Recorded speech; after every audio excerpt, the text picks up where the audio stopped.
What's up, everybody? All right. Kind of an experiment again. Since the last time I did this, I got kicked off. So let's see if we can do this without getting kicked off.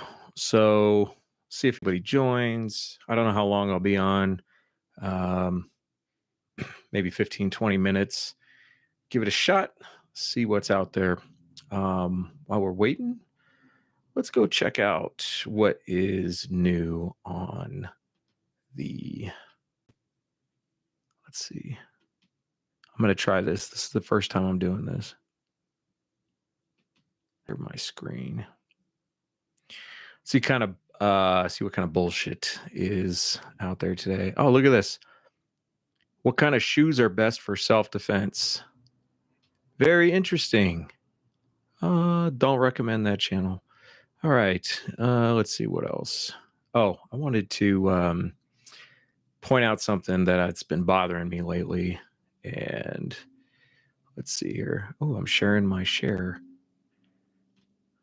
Something that I've noticed a lot of lately, and I'm going to do this because I know I can find it here. I've seen a lot of this on YouTube lately, and it bothers me. Maybe it shouldn't. Maybe it shouldn't bother me. You tell me if this should bother me or not. All right. This thumbnail right here. Can we zoom? Yes. Let's zoom. This thumbnail with Garand thumb, finger on the trigger, firearm pointed, maybe not directly at himself, but close enough. Let's see what else here. I know we got more of these. All right. Assassin's gun. Got the gun pointed, obviously not where he intends to shoot it. Finger on the trigger. Let's see. Dun, dun, dun. There was another kind of example, but it sucks, so let's get a better example. Dun, dun, dun. A few more examples, but not as good as I'm looking for here. Let's see.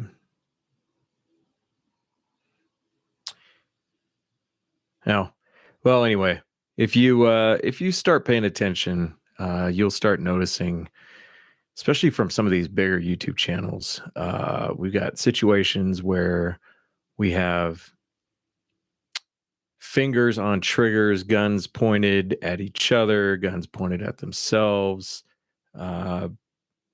And this is important because this is modeling behavior to kids who are going to watch these channels because they're fun to watch, modeling behavior to new gun owners who don't really know any better.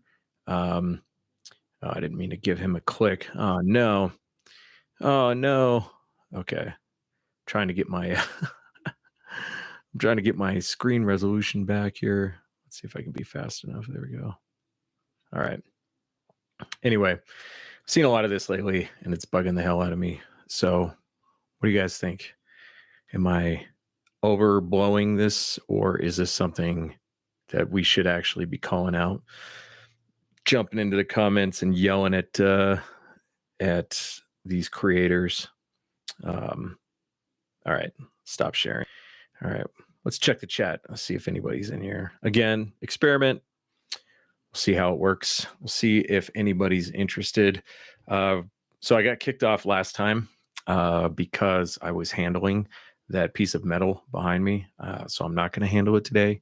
But if you are interested, we are giving away a very expensive piece of metal and plastic back there. The website is on the whiteboard behind me, and we're raising money for our legal fund to fight the state of Colorado and their concealed carry laws.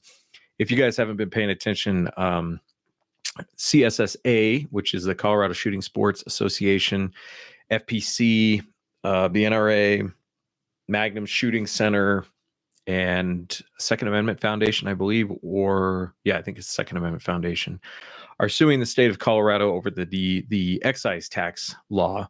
And it looks like there's some legal momentum building to sue or fight against the assault weapons ban, but there's a lot of bad laws out there, and we need help to fight these bad laws. We're fighting, Guns for Everyone is fighting the concealed carry law, and it's going to take a while and it's going to be expensive, and we're raising money for that. So that's why that that VEPR is available through our fundraiser. So if you haven't donated yet, there's your opportunity to take advantage of pretty good odds, 500, 1 in 500 for each raffle ticket you buy, and you'll get a chance to own this rifle, which retails currently as configured, retails for around $2,000 to $2,500, depending on where you get it. Plus, it comes with a bunch of ammo. It comes with at least 400 rounds of ammo, so that's a pretty good deal. So, a couple of you guys are watching. What do you guys want to talk about? Put something in the chat. Tad retracted a message. Why did you retract your message, Tad? Did you get self-conscious? What else? What else have you guys been noticing? What else is going on in the world of guns and training and practice? And yeah, I've gotten into a few arguments with some people on YouTube lately. It's pretty fun. The purpose is not to troll, believe it or not. As much as I love to troll, that's not why I'm getting into arguments with people on YouTube. The reason I'm getting into arguments is because I'm trying to sharpen and understand my own position better. If I can't defend it from random people, educated people, experienced people, if I can't defend it, then it's not a good position. So I'm creating opportunities to defend my understanding of training and firearms in the self-defense context. So somebody threw something at me that I wasn't aware of. The Frye standard. Has anybody ever heard of the Frye standard?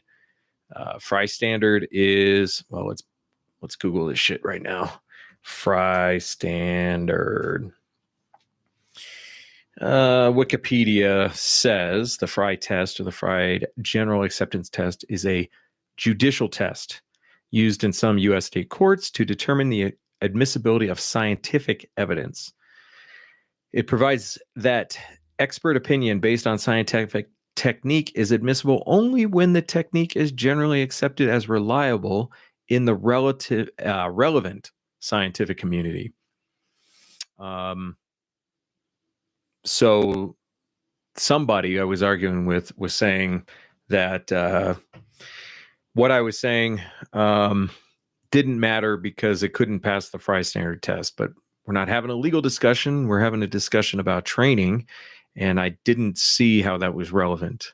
So if you think that was relevant, if you think that a legal standard for admitting evidence or procedures for evidence into a court case is the kind of standard we should be using for evaluating training or data or firearms information, what do you think? I don't think so. I don't agree. And I told him that, and then he never responded. So it's a real problem with people not engaged with comments and arguing. So we got some classes coming up. If you're interested, you go to gunsforeveryone.com or gfenational.com. Let me put that in the chat. Let's see if that gets me banned.com. gfenational.com. Tad, should see you in a class, man. It's been a while. We've got classes in Denver. We got classes in the Springs. We have classroom classes, we got range classes, we got free classes, we got paid classes, we got all kinds of stuff. So Colorado Springs is staying pretty busy. I'm only running about one classroom class a month, but they are selling out very fast. And the range classes are selling out very fast. So I guess that's good news. But unfortunately, the reason why is because everybody's in a panic over the new concealed carry training law. A lot of confusion. Which reminds me, I've been arguing with the El Paso County Sheriff's Department again. El Paso County Sheriff's Department does not want to accept any certificates that do not have the instructor verification number listed on the certificate, which, if you go read 1812 Part 2, I think it's 204 off the top of my head, that is not a requirement under the law. The El Paso County Sheriff's Department is, again, overstepping what the law says in their requirements for the verification of instructors or for the certificates from a verified instructor. So I sent an email to El Paso County Sheriff's Department on, I guess it's on Monday, and it's Wednesday. I haven't heard back yet. And the real shame of this is that they're not letting the student book their appointment while we try to figure this out. So the student suffers because the sheriff's department doesn't know how to follow the law. So this is part of the reason why we're suing. It's also part of the reason why we are sticklers for this stuff when it comes to the sheriff's department. It's not the first time that we've argued with the sheriff's department. It's not the first time that we've had to show them that they're not following the law. And in my conversation with the clerk at the sheriff's department on Monday on the phone, she said, if it was me, I would just go ahead and put the number on the certificate. And I told her, hey, we've had problems with the sheriff's departments across the state for the last 12, 13 years. And it's important to us that the sheriff understands that they need to follow the law. So we are not going to just make it easy for them or make it easy for ourselves. Honestly, if we just put it on the certificate, we wouldn't have this conversation, but that's not the law. That's not a requirement under the law. So, and we're not like completely inflexible on this. Back in 2020, there was a sheriff's department in northern Colorado that told us that it's very possible that our certificates were being forged or what's the word I'm looking for? Copied. And they didn't ask for anything, but we told them that we would find some other way to make sure that the certificates were easily provable that they came from us. And so we started adding a stamp to the certificate. And we didn't have to do that. It's not required under the law. But at the same time, the Weld County Sheriff's Department was not demanding something from us. They were just saying, here's the issue we're having right now.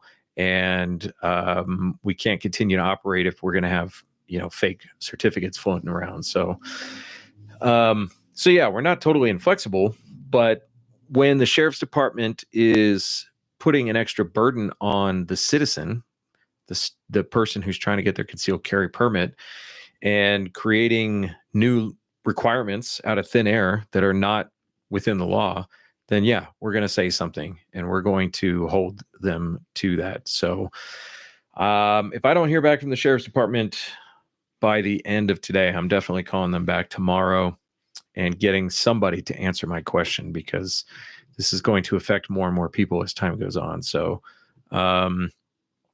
are you guys going to be doing the classes for the new stupid law? I'm assuming you're asking about the SB 003, the assault weapons ban law. I can tell you that Edgar and I have discussed it, and we think that we are going to do the classes for the new law. We're not certain.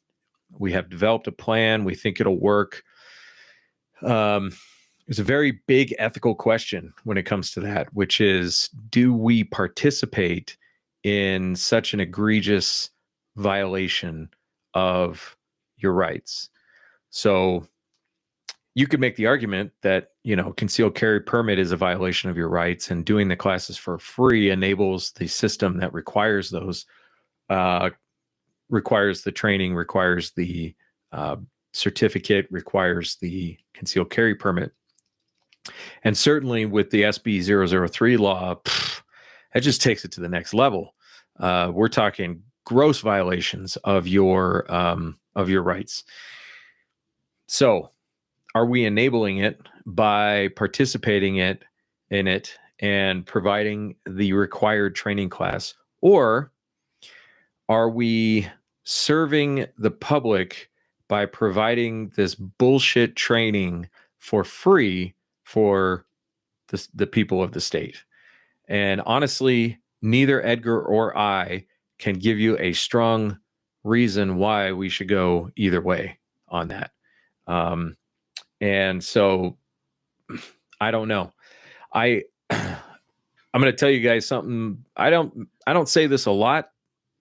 I've said it a few times. I've said it in classes a few times. I don't think I've said it online much, maybe at all. The only reason I have a concealed carry permit is because I am an instructor. Now, under the new training law for the concealed carry permit, you have to have a permit in order to be an instructor. But up until that law changed last year, you didn't actually have to have a permit to be an instructor. But I wrestled with this question of inviting people into the classroom and teaching them about the process and the law and everything, and then saying, if anybody ever asked me, do you have a permit? And if I said no, does that harm my message in the class or my reputation, or does it harm the student in any way to have their instructor telling them all the reasons and ways to get a permit and then not have a permit? Or does it set an example of like, yeah, these are the laws, make your own decision as an adult? And again, I couldn't come up with a good answer. I couldn't come up with a good reason not to do it or to do it. But it just felt like if we're going 50-50 here, 51%, it's easier to get to 51% and say, yes, go ahead and get the permit. But in the last 2 times I've renewed my permit, I've had to ask myself the same question. Why am I renewing my permit? This is stupid. I don't believe in this. I don't agree with this in any way. And I feel a little bit like a fraud talking about rights and at the same time asking my king for permission to carry a gun.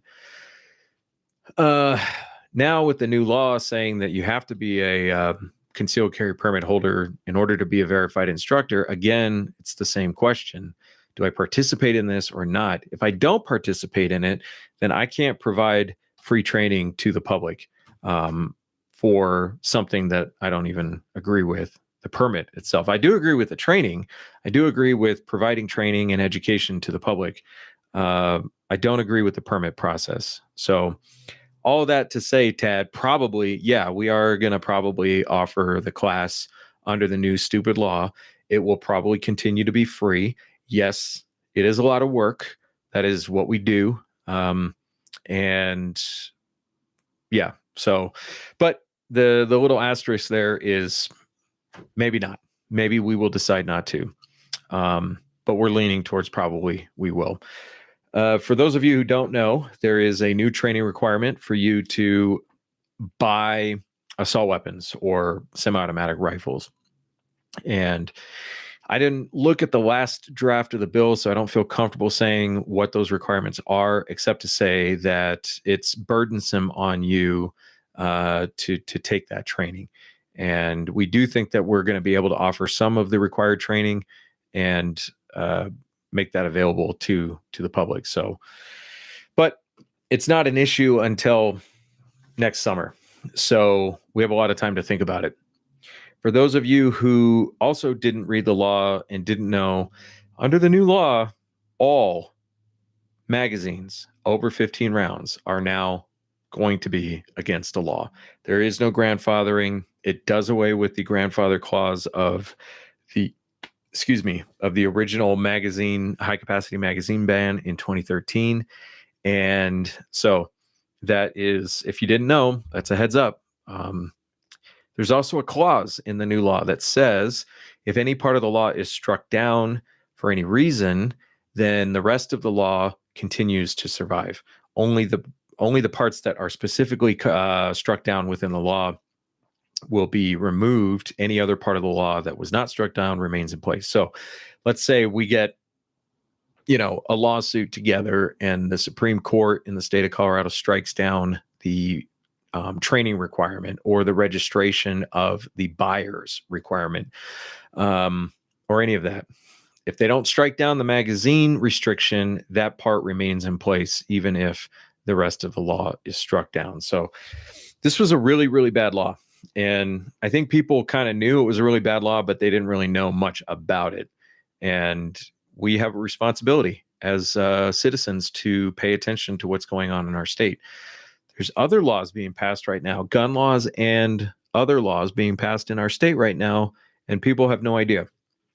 And it's really frustrating. So we have gotten a lot of emails and messages from people in the last few days asking if SB 003 is going to affect their concealed carry permit, which tells me that these people weren't paying attention. They just know that a new law was passed that has a new training requirement, and they're freaking out, and now they're emailing us instead of just reading the law, which is a few clicks away. They would rather just, freak out and ask somebody else to do the work for them. So, sometimes we sound a little bitter, but you should see how many messages we get. You should see how many calls we get. And for stuff that really, it should be your responsibility to do that stuff. So, all right. Well, that was a 20-minute stream. It was an experiment. I think it worked. Thanks, Chad, for asking some questions and engaging. I hope to try to do this weekly. We'll see if I can swing it. And we are planning on podcasting tomorrow. Guns for Everyone podcast. You can find that on the GFE YouTube page. You can find it on Spotify. I believe it's going to be a 5 o'clock.